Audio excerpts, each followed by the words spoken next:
Assalamualaikum warahmatullahi wabarakatuh. Salam sejahtera untuk kita semua. Dan jumpa lagi bersama saya HSP di Badi Makassar Channel.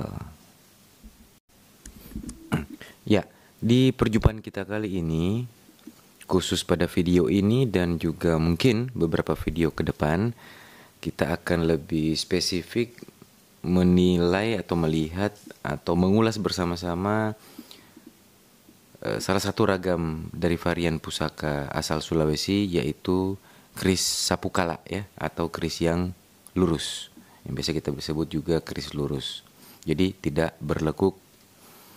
Nah, di sini terdapat 5 keris dan pertama-tama saya berterima kasih kepada sahabat saya Bang Noval yang telah meminjamkan properti koleksi pribadinya untuk bisa tampil di video ini, yang mana tujuan saya keris-keris ini atau sapukala ini bisa menjadi bahan referensi kepada teman-teman yang ingin mempelajari pusaka-pusaka Sulawesi lebih jauh, khususnya mengenai keris. Oke, tanpa berlama-lama, kita langsung mulai saja.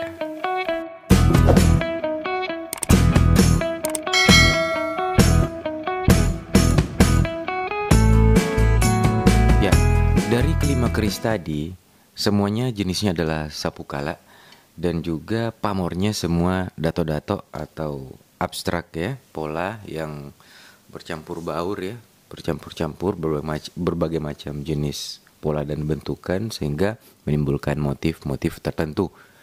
Nah, kita akan lihat apa-apa saja perbedaannya.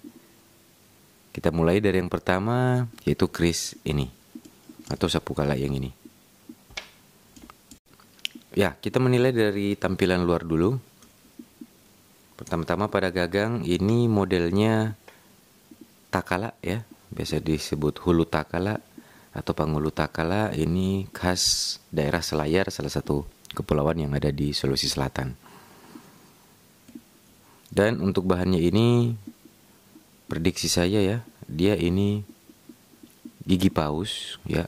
Jadi memang sekilas mirip gading gajah ya, ini gigi paus dan urat temu atau tamu urat. Ini dia garis pertemuan uratnya, modelnya cantik, kili-kili kuningan bermotif 3 susun ya, dengan ini pinggiran timbul-timbul seperti gir. Dan kili-kili seperti ini memang sudah sangat umum pada keris asal Sulawesi. Melanjut pada balembeng ya, banuangnya bagian balembeng menggunakan kayu kemuning bari rokokale ini pastinya ya, dapat dilihat barinya. Melanjut pada bagian batang tengahnya, bambu tengahnya ini menggunakan kayu campaga bari atau cenrana bari. Dan pada sepatunya atau penutup bawah ini menggunakan gading gajah. Jadi ini adalah pusaka tua. Ya. Mari kita lihat isinya. Nah, ini dia isinya.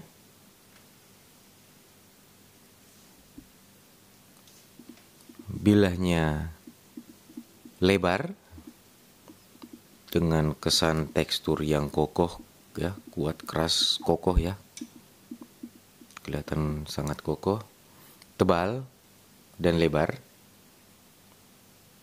Dan memang kalau sekilas kita melihat sarungnya agak kepanjangan seperti ini ya, ya terlihat seperti ini.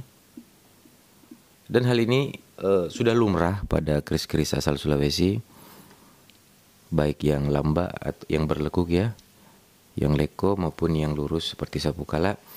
Memang ada yang seperti itu, yaitu panjang besinya lebih pendek daripada banuangnya. Jadi memang seringkali kita menemukan barang tua atau pusaka tua yang seperti itu. Jadi ukuran banuang tidak selalu menjadi tolak ukur untuk isinya atau besinya. Nah, kita mulai pada sisi yang ini ya, dato-datonya seperti ini ya. Kancing leko AC bunga garam, Kemudian motif dato-dato seperti ini berwarna keperakan, bercampur abu-abu, dan juga pola yang sederhana tapi menawan. Ya, nah, ini salah satu contoh dato-dato yang terdapat pada sapu kala. Dan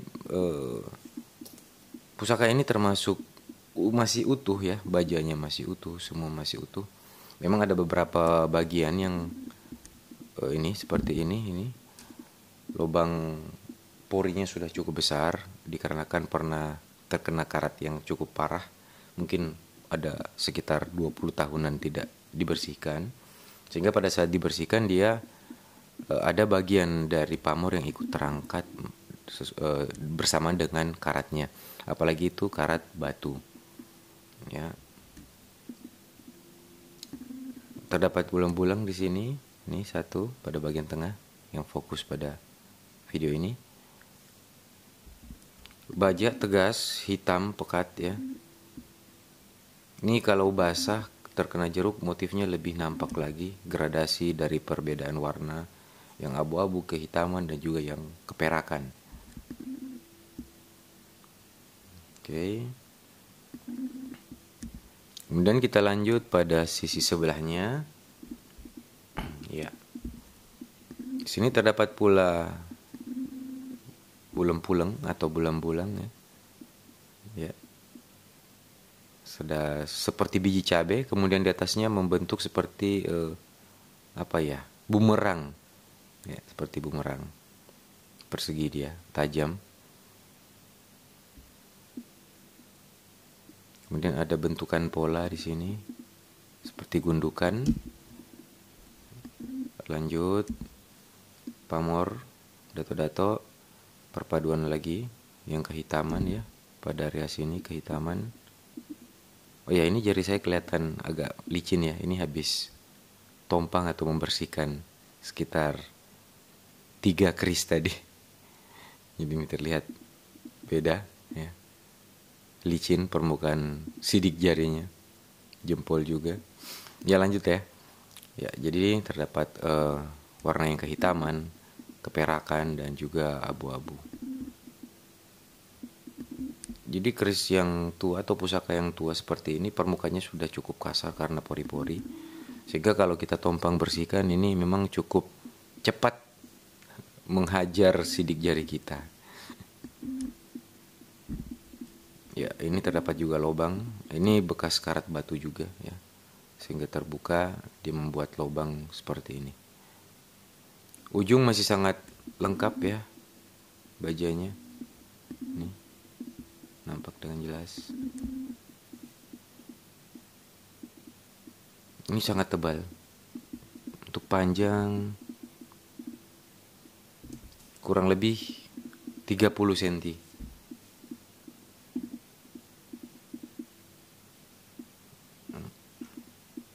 30 atau 29. Nah, kita lanjut ke keris sapu kala yang kedua. Nah, ini dia untuk keris sapu kala yang kedua. Ya. Jadi untuk yang ini cukup unik model bentuk gagangnya ya. Entah menyerupai apa. Di sini gagangnya bari.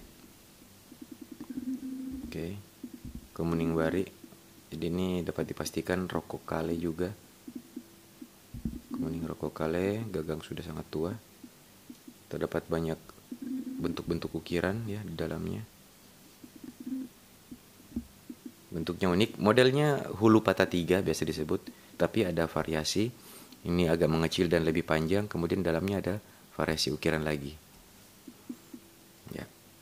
Kili-kili kuningan.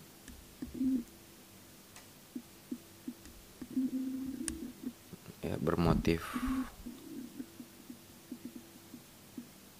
ya. Ada bulatan-bulatannya yang diatur sedemikian rupa sehingga membentuk motif. Pada bagian balembeng kayu kemuning, bari juga. Jadi identiknya memang kalau keris-keris asal Sulawesi itu menggunakan balembeng kemuning paling pertama ya, kedua akasia. Dan untuk batang tengahnya bambunya ini paling banyak itu campaga atau cendranabari. Sesekali pernah saya mendapati kayu langoting. Ya. Dan kita lanjut lagi pada bagian bawah, penutup bawah. Kalau saya perhatikan ini sudah penggantian, sudah bukan bawaan pertama. Untuk kayunya kemungkinan ya cendrana juga atau kopi-kopi.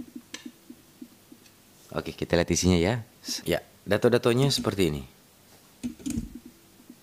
Kita lihat pada sisi sebelah sini dulu.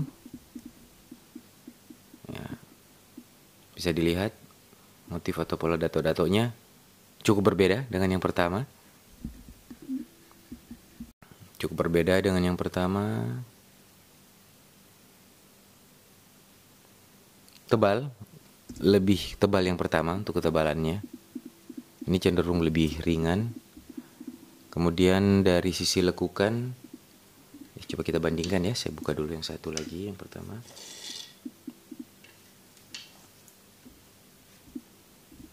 Ya. Lebih miring yang ini ya, yang pertama.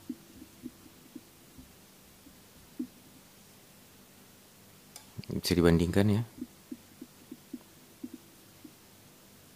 Motif dato-dato keduanya.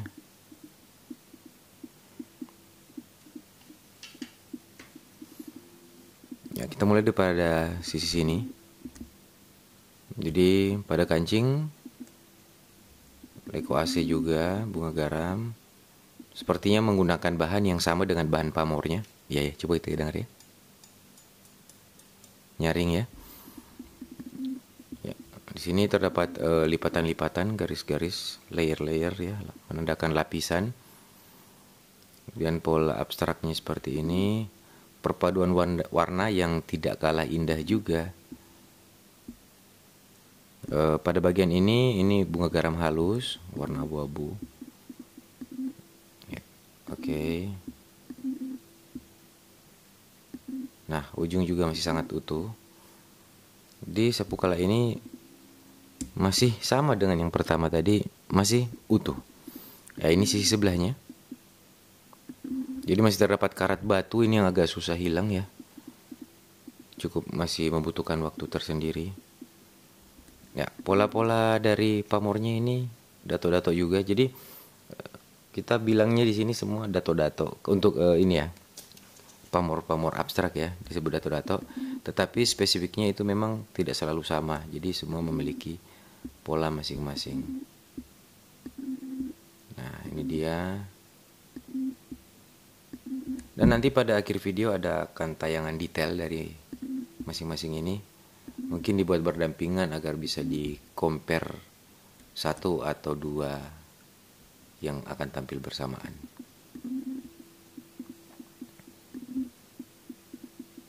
Ya, ini dia kalau tampak jauhnya. Oke. Kemudian yang satu tampak jauhnya.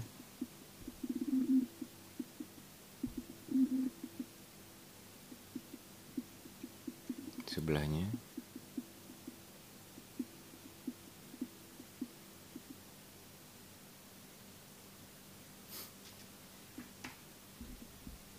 Nah, kita lanjut dengan sapu kala yang ketiga. Ya, tampak di sini salah satu gagang yang tergolong mewah.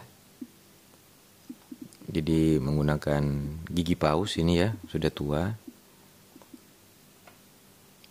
Kemudian kili-kili mirip dengan kili-kili yang pertama, model bersusun 3, tetapi dia ada variasinya. Oke. Ini ada variasi seperti garis-garis ulir-ulirnya.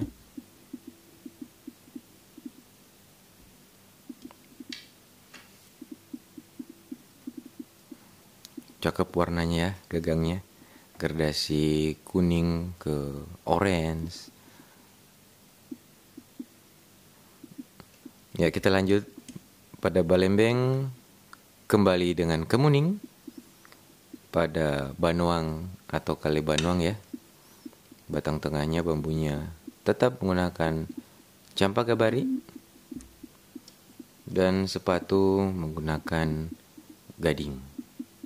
Jadi semua ini masih tua, semua ini adalah tua bawaannya. Ya, sudah dapat terlihat dengan jelas pola pamor dato-datonya lagi. Ya. Nah, berbeda dengan sapu kala yang pertama, kemudian sapu kala yang kedua tadi. Polanya beda lagi. Terlihat jelas. Kemudian konstruksi atau bentuk kancing atau ganjanya juga ini beda. Ini dia melengkung naik ya. Kalau di Makassar dibilang acimpaki ya, acimpa melengkung. Dan yang melengkung ini cukup jarang. Kebanyakan umumnya seperti ini.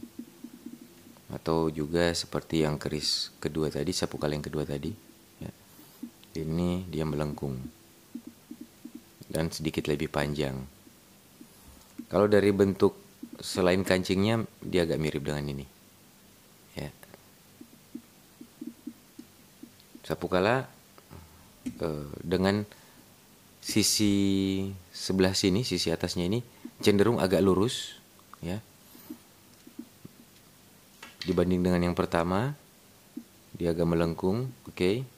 Jadi kadang yang melengkung seperti ini, kadang selain disebut sapu kala, kadang juga disebut lamba satu. Lamba itu atau leko satu atau melengkung satu ya. Jadi kan keris biasa lengkungannya satu, kemudian dua, tiga, ini satu. Jadi biasa juga disebut seperti itu. Sama seperti ini, melengkung. Biasa juga disebut leko taji. Jadi seperti taji pada ayam sabung ya, yang menggunakan taji pisau, melengkungnya seperti itu. Jadi sapu kala leko taji atau lamba sekre atau leko sekre atau lamba satu atau luk satu. Nah lanjut. Jadi di sini sudah kita bisa lihat dengan jelas pola dato-datonya berbeda dengan yang pertama, berbeda pula dengan yang kedua. Dari komposisi bahan mungkin kurang lebih ada kemiripan sama ini. Untuk warna-warna yang gelapnya, kalau warna terangnya ada kemiripan dengan yang ini. Nah, jadi kalau ini mungkin perpaduan dari bahan hitam yang ada pada keris sapu kala pertama dengan bahan terang yang ada pada sapu kala yang kedua. Kita lihat sebelahnya, atau mungkin saya ulang ya. Kita lihat detail dari sini. Di polanya ada jelas. Pemisahan warna yang begitu kontras, gelap, abu-abu, terang, keperakan, semua sangat jelas di sini. Oke. Dan juga masih tergolong utuh dengan ujung yang masih sangat runcing. Kita lihat sebelahnya lagi.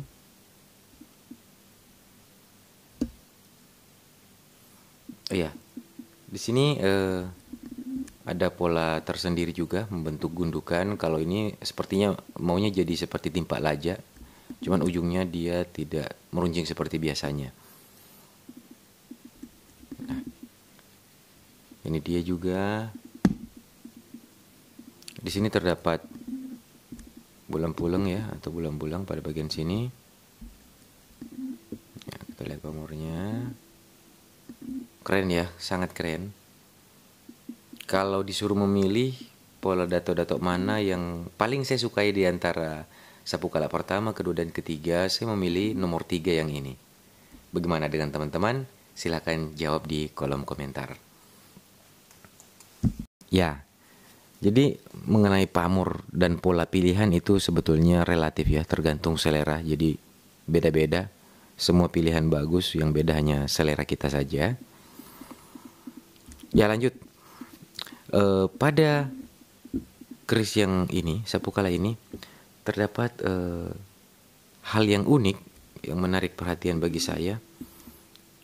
Kita dapat melihat banyak pola pamor yang menimbulkan motif bulatan di sini. Ya, seperti ini. 1, 2, 3 dan bersusun ya, bersusun 1, 2, 3. Kemudian ada lagi 1, 2, 3. 1, 2, ini tidak masuk kali ya. 2, 3. Ya, nih. Dan ini. Jadi pada sisi sini ini bulatannya sangat banyak motifnya. Yang mana tentunya ini bisa timbul atau muncul dari pola lipatan pamornya. Jadi teknik polanya. Untuk sebelahnya ya ada juga ini satu bulatan. Tapi tidak sebanyak 2, 3, 4. Tapi tidak sebanyak yang di sebelah sini. Sini banyak. Yang paling tegas adalah ini. Berjejer ya. 1, 2, 3. Sangat keren.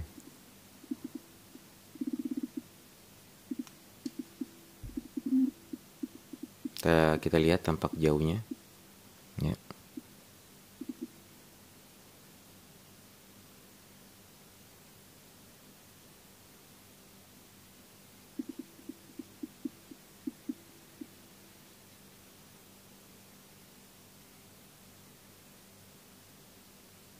Gimana? Mantap?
Oke, cukup sekian dulu perjumpaan kita pada video kali ini.